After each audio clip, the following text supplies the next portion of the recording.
তাহলে ভাই এই গাছের কলম যদি কেউ নিতে চায় তাহলে কি দেওয়া সম্ভব? হ্যাঁ ভাই, চেষ্টা করবো। আমি চাই যে এই একই জাতের লেবু অনেকে বাইক হোক। এই দেখেন আমার বাগানের লেবু গাছ আমি নিজ হাতে লাগাইছিলাম। এই একটা গাছের থেকে ডাল ভেঙে হেনে লাগাইছি, হেনেও একটা গাছ হয়ে গেছে। দূরে গাছে সম পরিমাণ হয়েছে। আর একটা জিনিস দেখেন, ডালের সাথে পাতা নাই কিন্তু আল্লাহ লেবু দিয়েছে। এত সুন্দর লেবু, এই দেখেন থুকায় থুকায় একটা ঝোপার সাথে অনেকগুলো করে লেবু ধরে। এই দেখেন না কত সুন্দর দেখা যাচ্ছে। এই দেখেন এই মুড়ি আসি দেখেন কি অবস্থা। আল্লাহ যে এত সুন্দর ফল দেয়। এই দেখেন ভাই, এই একটা ডালের সাথে লেবু ধরছে কতগুলো। এই দেখেন গাছে গুনে লেবু, এক একটা লেবু বড় এত বড় বড় হয়েছে। একটা লেবু কাটলে 4 জন মানুষ ভাত খাওয়া যায়। এত সুন্দর লেবু ভাই আমি অন্য কোনো জায়গায় আর দেখি নাই। আমি দেখতেছি যে এত সুন্দর সুন্দর বড় বড় লেবু হয়। লেবুর আবাদি করা লাগবে ভাই। এই দেখেন না, আমি এবার চিন্তা করতেছি কলম যাবো। একটা গাছের সাথে দেন না লেবু কতগুলো, 2 4 6 8 10 15 20টা লেবু ধরছে একটা ডোগার সাথে।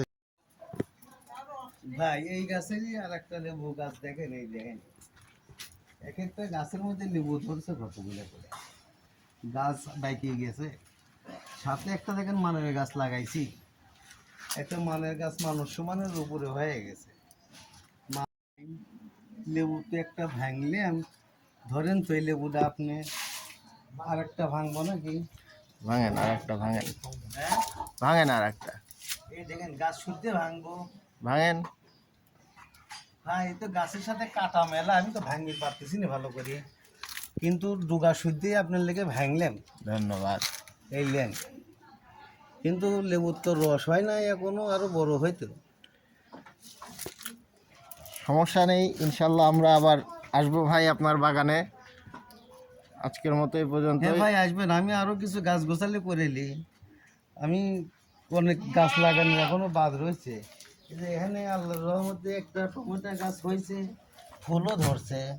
একটা মিষ্টি কুমড়া গাছও হচ্ছে, সাথে ফুল গাছ আছে।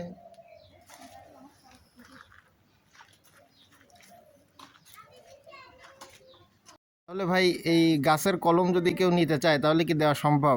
হ্যাঁ ভাই, চেষ্টা করবো। আমি চাই যে এই একই জাতের লেবু অনেকে বাইক হোক, না কিনে খাক। যদি বাসায় একটা গাছ লাগায় তাহলে আর লেবু কিনে খাওয়া লাগবে না। সারা বছরই 1 পিস 2 পিস করে হয় ইনশাল্লাহ। দর্শক, আপনারা যদি ইয়াকুব ভাইয়ের বাসার এই লেবু গাছের কলম নিতে চান তাহলে অবশ্যই যোগাযোগ করবেন। আমি ইয়াকুব ভাইয়ের মোবাইল নাম্বার আপনাদের ডিসক্রিপশন বক্সে দিয়ে দিব।